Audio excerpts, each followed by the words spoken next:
মানে আমি ঠিক বুঝলাম না। বাবু, আমি চিরকালই তোর সঙ্গে মন খুলে কথা বলেছি, তাই আজকেও বলছি, কিছু মনে করিস না। যখন নিজের বিয়ের ডিসিশন নেওয়ার সময় এলো তখন এরকম একটা ভুল ডিসিশন নিয়ে বসলি। ভুল তুমি কোথায় দেখছো? একটা অশিক্ষিত মেয়েকে বিয়ে করে বসলি, এটা ভুল না? ভেবে দেখ বাবু, ধর তোর অফিসের কোনো বড় পার্টি হচ্ছে, তুই তোর বউকে নিয়ে যেতে পারবি ওখানে? সকলের সামনে কিভাবে প্রেজেন্ট করবি মেয়েটাকে?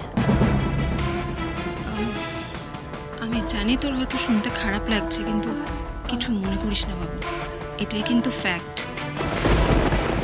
তোর বউ এসব হাইফাই জায়গায় গেলে কি করবে বলতো? না পালিদি, তুমি ভুল বলছো।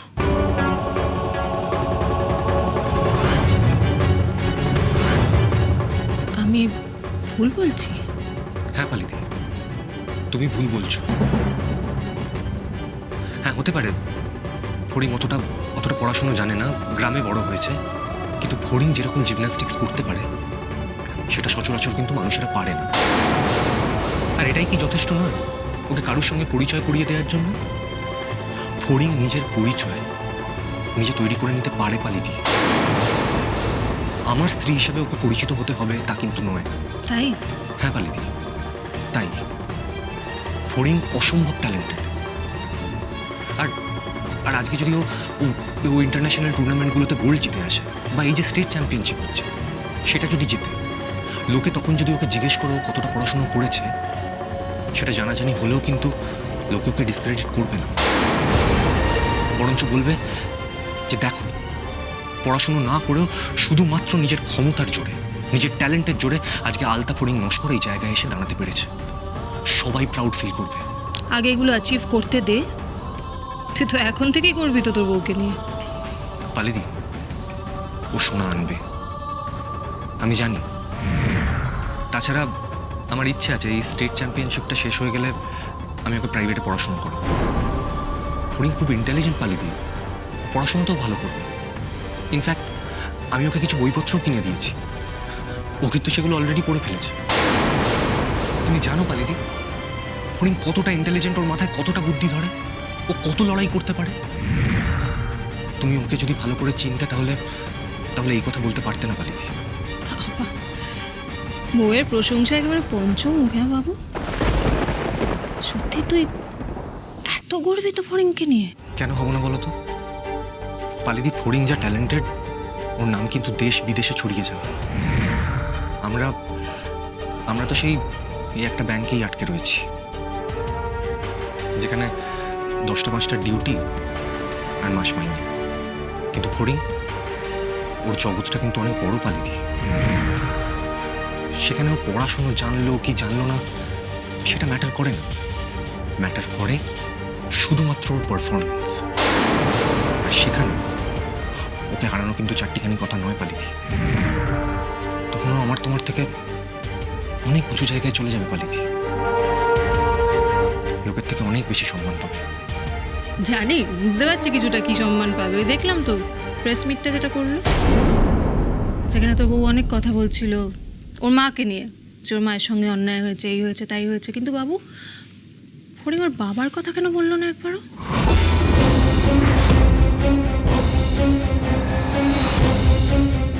ওর বাবা কে, কি করেন? মানে ও যেভাবে কথা বলছিল তাতে তো স্পষ্ট বোঝাই যাচ্ছিল যে ওর জন্ম পরিচয় নিয়ে কিছু একটা প্রবলেম তো আছে, কিছু একটা কমপ্লিকেশন তো আছে। সেটা কিন্তু একটা স্ক্যান্ডাল বাবু। স্ক্যান্ডাল মানুষকে কুখ্যাত করে, বিখ্যাত করে না। আর তোর বউয়ের ক্যারিয়ারের শুরুতেই এত বড় একটা স্ক্যান্ডাল বাবু।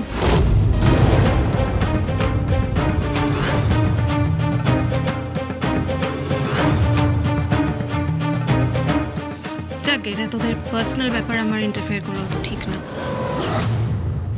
এসব কথা থাক, তাই না? হ্যাঁ, তাই ভালো। বাবা, বউকে নিয়ে দুটো কথা বললাম বলে এত গায়ে লাগলো?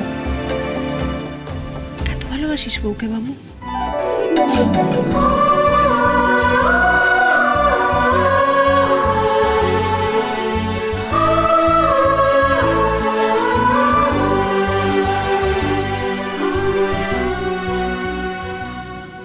বুঝলাম। আরে খা, তুই তো একটা সিপ নিয়ে থেমে গেলি, খা। না পালিদি, আজ পর্যন্ত থাক, বুঝলে অলরেডি অনেকটা লেট হয়ে গেছে। আমি তো জেনারেলি এতটা লেট করি না। এক second। এই দেখো, যা ভেবেছিলাম, মা ফোন করছে। আসলে সবাই আমাকে নিয়ে চিন্তা করে। তোর মা ফোন করবে না আমি জানতাম। ফোনটা ধর, ধরে বল মাকে যে তুই এখানে আমার সঙ্গে আছিস। দেখি তোর কত বড় সাহস পাবো। তোর মায়ের রিয়াকশনটাও তার সঙ্গে দেখি কি হয়। ধর।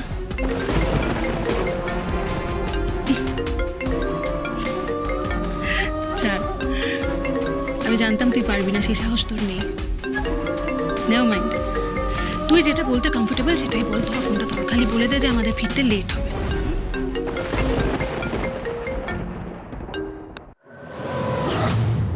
হ্যালো, হ্যাঁ মা বলো। কি হলো বাবু? কি এমন রাজকাজ করছিস যে এখনো বাড়িতে ফেরার সময় হলো না? না মা, আসলে কি আসলে কি? তোকে ফড়িং বলেনি? ফোনে বলেনি যে জ্যাঠাই বাজার থেকে ফিলে নিয়ে এসছে, বাড়িতে ফিশ ফ্রাই রান্না হচ্ছে, সবাই মিলে হই হই করে খাচ্ছি, আমরা মজা করছি, তো এখনো বাড়িতে ফেরার সময় হলো না? মা মা মা আমি একটু পরেই আসছি। তোর ব্যাংকে এখন কি কাজ আছে বাবু? না, তোর প্রমোশন হয়েছে মানে কি এখন রাত বিরেত অব্দি কাজ চলবে? আগে তো 5টা 5:30টার মধ্যে ব্যাংক থেকে বেরিয়ে পড়তিস, সন্ধ্যেবেলা ঘরে ঢুকে পড়তিস, এখন কি হলো? আমাকে সত্যি করে বল বাবু, তুই কি অফিসেই আছিস? না, আমার যেন মনে হচ্ছে তুই অফিসে নেই, অন্য কোথাও আছিস। না মা, মানে আমি কি মানে কি করছিস তুই? মানে কি? মা মা আমি চলে আসবো, আমি একটু পরেই চলে আসবো, বুঝেছো? আসলে আজকে প্রমোশন হয়েছে তো, তাই অফিস কলিগরা, বন্ধুরা সবাই আমাকে খাওয়াতে বলছিল, তাই একটা কফি শপে ওদেরকে খাওয়াতে নিয়ে এসেছি। এই তো তোর মিথ্যে বলা শুরু হয়ে গেছে বাবু। এইরকম একের পর এক মিথ্যে তোকে দিয়ে বলিয়ে আমি তোকে সবার কাছ থেকে অনেক দূরে সরিয়ে দেব। কি বলছিস কি তুই? তো এই সবে প্রমোশন হলো, একটা মাস কাজ কর, মাইনেপত্র পা, এখনই তোকে কলিগরা বললো কফি খাওয়াতে, আর তুই নিয়ে চলে গেলি। আমাকে সত্যি কথা বলতো, কলিগদের কে উস্কেছে? আম্রপালি না? আম্রপালি উস্কিয়েছে না এই কলিগদের?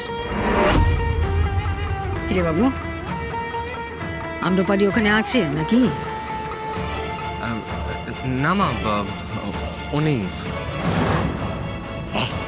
ছাড়ুন না মেজবু, ছাড়ুন না। কি হচ্ছে, কেউ ঠিক চলে আসবে। আচ্ছা কি বাচ্চা ছেলে নাকি? ও তো ব্যাংকে কাজ করে, সবে প্রমোশন হয়েছে। এখন যদি বন্ধু বান্ধবের সামনে এরকম বকাবকি করো, ও মানবে?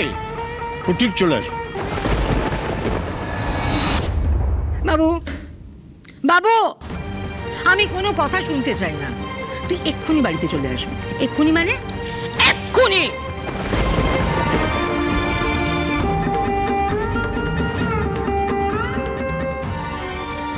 কি হলো? হ্যাঁ করে দাঁড়িয়ে আছো কেন? তোমার স্বামী ফিরলে তাকে জিজ্ঞাসা করবে সে অফিসের পরে বন্ধুদের সঙ্গে কি করছিল। অফিসের পর তো তোমাকে সময় দেওয়ার কথা, ফ্যামিলিকে সময় দেওয়ার কথা। শোনো, সামলাতে যদি পারো না এখনই সামলাও, এরপরে কিন্তু দেরি হয়ে যাবে। রাশ কিন্তু এখনই টানতে হবে শক্ত হাতে।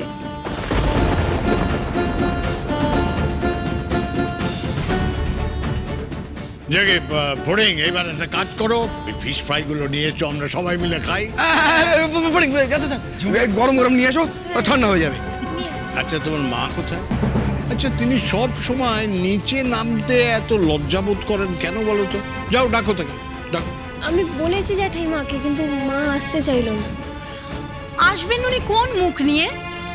তার মেয়ে যা কাণ্ড কারখানা করেছে, যেভাবে বাড়িতে প্রেস মিডিয়া হাঙ্গামা করেছে, তারপরে তো ওনাকে একটু মুখ লুকিয়ে থাকতেই হবে, কিছু করার নেই।